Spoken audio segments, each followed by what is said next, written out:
কিন্তু আমরা সবসময় ওয়াজ শুনি ইমাম আবু হানিফা রাহমাহুল্লাহ 40 বছর ধরে এশার নামাজের যদি ফজরের নামাজ আদায় করছেন, কি সুবহানাল্লাহ না নাউজুবিল্লাহ। এটা ইমাম আবু হানিফা রাহমাহুল্লাহর নামের চরম মিথ্যাচার, মিথ্যা কথা। ইমাম আবু হানিফা রাহমাহুল্লাহ যদি এই কাজ করেন তো তিনি আল্লাহ রাসূলের সুন্নতের বিপরীত কাজ করছেন। আল্লাহ রাসূল সাল্লাল্লাহু আলাইহি ওয়াসাল্লাম বলতেছেন আমি নবী সবচেয়ে বড় মুত্তাকিন, অথচ উসাল্লি ওয়া আরকুদু, আমি রাত্রে ঘুমাইও সালাত আদায় করি, আমি কখনো সারা রাত এশারও যদি ফজর আদায় করি না। তা আবু হানিফা রাহমাহুল্লাহ যদি করেন তো রাসূলের সুন্নতের বিপরীত কাজ করছে না? কথা কয় না। আবু হানিফা রাহমাহুল্লাহর ব্যাপারে বলতে কষ্ট হইতেছে, এজন্য ভয়ে কেউ কয় না। আবু হানিফা রাহমাহুল্লাহ বাস্তবে এরকম কাজ করেন নাই, এটা তার নামে মিথ্যাচার করা হয়েছে। আবু হানিফা রাহমাহুল্লাহ সুন্নতের ধারক বাহক ছিলেন, বিশুদ্ধ আকীদার একজন আলেম ছিলেন, তিনি কখনো সুন্নাহ বিরোধী কাজ করেন নাই, এগুলো তার নামে মিথ্যা বানানো হয়েছে। আচ্ছা, তারপরে নবী সাল্লাল্লাহু আলাইহি ওয়াসাল্লাম বললেন ওয়া আসুমু ওয়া উফতিরু, আমি নবী সিয়ামও পালন করি, আবার মাঝে মাঝে সিয়াম ছেড়েও দিই, আবার আমি নবী বিয়ে শাদিও করছি, আমার পরিবার পরিজনও আছে। একদিকে আমি নবুয়ত রাসালাতের মহান দায়িত্ব পালন করি, আবার আমার একসাথে 9টা সংসার, আমি বাজারও করি, খাওয়া দাওয়াও করি, তারপরে আবার সংসারের যে কাজ আছে স্ত্রীদের রান্না বাড়ায়, তরকারি কাটায়, সেখানেও আল্লাহ রাসূল সহযোগিতা করেন। সুবহানাল্লাহ, রাসালাতের বিশাল দায়িত্ব, আবার পরিবার পরিজনের দায়িত্ব। নবী সাল্লাল্লাহু আলাইহি ওয়াসাল্লাম বলেন আমি সব একসাথে করি, এটাই আমি নবীর সুন্নাহ। ফামান রাগিবা আন সুন্নতি ফালাইসা মিন্নি, কেউ যদি আমার এই সুন্নাহ থেকে বিমুখ হয়, কেউ যদি আমার থেকে বেশি বুজুর্গ সাজতে চায়, ফালাইসা মিন্নি, সে আমার উম্মতেরই অন্তর্ভুক্ত না। এটার নাম হলো ওয়াসাতিয়া, এটার নাম হলো মধ্যপন্থা। এটাকেই বলে মধ্যপন্থা, অর্থাৎ সকল কিছুর মধ্যে সমন্বয় করে ইবাদত করা। দেখা যাবে আমি যেমন ভালো মুসল্লি তাকবীর উলার সাথে সালাত আদায় করি, ঠিক একইভাবে আমি আমার মা বাবার খেদমত করি, ওইভাবে আমি আমার স্ত্রীর সাথে সন্তানের সাথে ওই রকম সদ্ব্যবহার করি, আমি সমাজের মানুষের সাথে সুন্দর আচরণ করি, যার যেই হক সেই বান্দার হকও আদায় করার চেষ্টা করি। লেনদেন করলে লেনদেনের জায়গায়ও আমি ওই প্রথম কাতারে থাকি, যখন ওয়াদা করি তখন টাকাটা ঠিকমতো দিয়ে দিই, ওয়াদা করার পরে মোবাইল বন্ধ করে রাখি না, যোগাযোগ বিচ্ছিন্ন করি না, কত সোমবার চলে যায় কোনো খবর নাই, এইরকম করি না। অর্থাৎ ইবাদতের ক্ষেত্রে একটা ভারসাম্য নিয়ে আসতে হবে।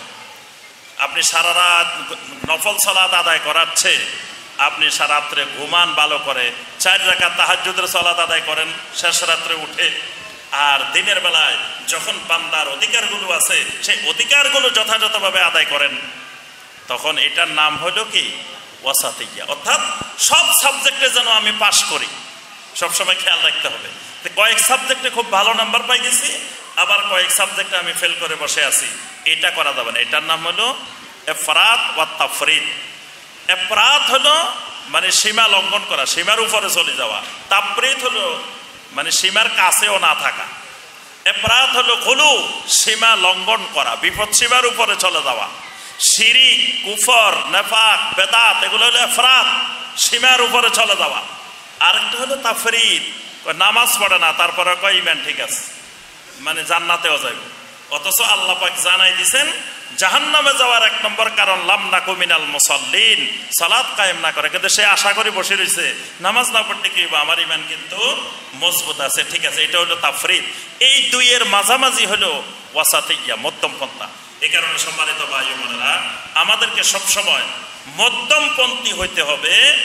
আকীদার ক্ষেত্রে মধ্যমপন্থী, ইবাদতের ক্ষেত্রে মধ্যমপন্থী, লেনদেনের ক্ষেত্রে মধ্যমপন্থী, মুআশারাতের ক্ষেত্রে মধ্যমপন্থী, জীবনের সকল ক্ষেত্রে মধ্যমপন্থী।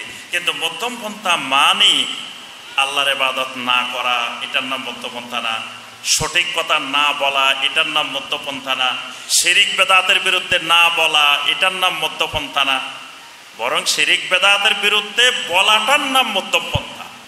এই জন্য সমাজে যত শিরক আছে এবং বেদাত আছে, এই শিরিক বেদাতের সাথে কখনো আপোষ করা, তাহলে শিরিক বেদাত যেখানে, কথা কয় না, শিরিক বেদাত যেখানে, তাওহীদ সুন্নাত যেখানে, আমরা আছি সেখানে। এটাই হলো আমাদের স্লোগান।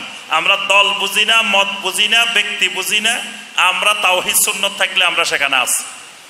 আর যত বড় ব্যক্তি হোক, যেখানে শিরিক থাকবে, বেদাত থাকবে, আমরা সেখানে নাই। এটার সাথে আমাদের আপোষ নাই। সুতরাং ক্ষমতাসীন কারা আসলো কারা গেল, কত সরকার আসবে কত সরকার যাবে, কিন্তু আমাদের দাওয়াত এই তাওহীদের সুন্নতের দাওয়াত, শিরিক বেদাত মুক্ত হওয়ার দাওয়াত সব সময় চলতে থাকবে। এই দাওয়াতের সাথে কোনো দল ক্ষমতা আসা যাওয়ার সাথে সম্পর্ক নয়। এই দাওয়াত সবসময় একই ধারায় চলতে থাকবে। এই জন্য আমাদের যেই উদ্দেশ্য, লক্ষ্য উদ্দেশ্য আমরা চাই, সেটার মাধ্যম হলো দাওয়া ইলাল্লাহ। এই জন্য যখন যেখানে যেই পরিস্থিতিতে থাকি, আমরা দাওয়া ইলাল্লাহর কাজকে বেগবান করব। সুতরাং এখন আলহামদুলিল্লাহ চারিদিকে একটা দাওয়াতের সুন্দর পরিবেশ, আগের থেকে আরো সুন্দর পরিবেশ হয়েছে। এই কারণে বর্তমানে এই সময়টা আল্লাহর নিয়ামত হিসাবে কাজে লাগাই, আমাদেরকে এই সালাফি মানহাজের দাওয়াত, অর্থাৎ তাওহীদ সুন্নতের দাওয়াত, শিরিক বেদাত মুক্ত হওয়ার দাওয়াত। আমরা কোনো ব্যক্তির দিকে মানুষকে ডাকি না, আমরা কোনো ফেরকার দিকে, গ্রুপের দিকে, দলের দিকে মানুষকে ডাকি না। আমরা ডাকি আল্লাহর দিকে, তাওহীদ সুন্নতের দিকে। ভাই তাওহীদ মানো, ভাই সুন্নত মানো, ভাই শিরিক ছাড়ো, ভাই বেদাত ছাড়ো। বাস এই দাওয়াতের ক্ষেত্রে কেউ আমাদের শত্রুও না, কেউ আমাদের বন্ধুও না, সবার কাছে আমরা এই দাওয়াত পৌঁছাই দিব। রাজি আছি তো ইনশাআল্লাহ? এই জন্য বর্তমানে এই ফেনী জেলায় একটা সালাফি মানহাজের গণ জাগরণ সৃষ্টি করতে হবে ইনশাআল্লাহ। এই জন্য সবাই সবার অবস্থান থেকে, যিনি যেখানে আছি, কোনো দল মত নাই, সালাফি মানহাজের সকল ভাই এক দল, আমরা সবাই এক আছি তো? লিল্লাহি তাকবীর। আমরা সালাফি মানহাজের ব্যাপারে সবাই ঐক্যবদ্ধ, কোন ধরনের দলবাজি, গ্রুপবাজি, ফেরকাবাজির মধ্যে আমরা নাই। কারণ আমরা বুঝছি আল্লাহর জমিনে বিশুদ্ধ মানহাজ হলো সালাফি মানহাজ। এই মানহাজকে ফেনী জেলার বুকে আমরা প্রতিষ্ঠা করব ইনশাআল্লাহ। সেই লক্ষ্য নিয়ে যিনি যেই গ্রামে আছি, যিনি যে সমাজে আছি, যিনি যেখানে আছি, যার যার অবস্থান থেকে আমরা আমাদের সাধ্য অনুযায়ী আমরা এই দাওয়াত দিতে থাকবো ইনশাআল্লাহ। আল্লাহ রাব্বুল আলামিন আমাদের সবাইকে কবুল ও মঞ্জুর করে নিন। আল্লাহ পাক আমাদের এই ICDF কর্তৃক আয়োজিত এই সালাফি কনফারেন্সকে আল্লাহ রাব্বুল আলামিন কবুল ও মঞ্জুর করে নিন। এই সালাফি কনফারেন্সের দাওয়াত, সালাফি কনফারেন্সের সুফল আল্লাহ পাক আমাদের প্রত্যেকের ঘরে ঘরে পৌঁছে দেওয়ার তৌফিক দান করুন। আল্লাহ পাক এই ফেনী জেলাবাসীর উপরে রহম করুন। ফেনী জেলার উপরে কিছুদিন আগে এক বড় ধরনের মুসিবত, সেই হঠাৎ করে বন্যা দুর্গত হয়ে এই এলাকায় বিপদগ্রস্ত হয়েছিলাম আমরা। আল্লাহ পাক সেই বিপদ থেকে উদ্ধার করেছেন। এবং সালাফি মানহাজের যতগুলো আলহামদুলিল্লাহ আমাদের সংগঠন আছে, আমাদের সবাই এখানে এসে জাফাই পড়ছেন। আমাদের যত ফাউন্ডেশন আছে সালাফি মানহাজের, যতগুলো ফাউন্ডেশন আছে, প্রত্যেকটা ফাউন্ডেশন ফেনী জেলায় সহযোগিতা করছে না?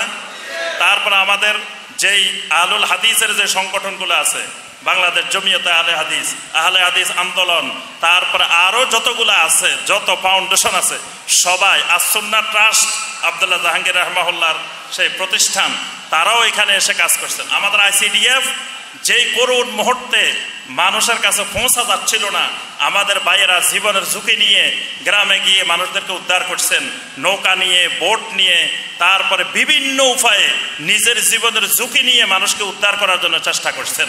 এটাও আমাদের একটা দাওয়াত। এই দাওয়াতের কথা গ্রামে গ্রামে মানুষকে তো মনে রাখবে। এই জন্য প্রত্যেক গ্রামে গিয়ে আপনারা এই সালাফি মানহাজের দাওয়াতটা সুন্দরভাবে উপস্থাপন করবেন। তবে দাওয়াত উপস্থাপনের ক্ষেত্রে ভুল করা যাবে না। আমাদের দাওয়াত দিবেন তাওহীদের। আগে যাই খালি কইবেন না যে ভাই আমিন জোরে কন, রাফলিয়া দান করেন, হাত এখানে বাঁধেন, এই দাওয়াত না। দাওয়াত হবে কিসের? তাওহীদের, সুন্নতের দাওয়াত দিবেন, শিরিক বেদাত মুক্ত হওয়ার দাওয়াত দিবেন। আল্লাহ পাক আমাদের সবাইকে তৌফিক দান করুন। আমিন ইয়া রাব্বাল আলামিন। আসসালামু আলাইকুম ওয়া রাহমাতুল্লাহি ওয়া বারাকাতুহু।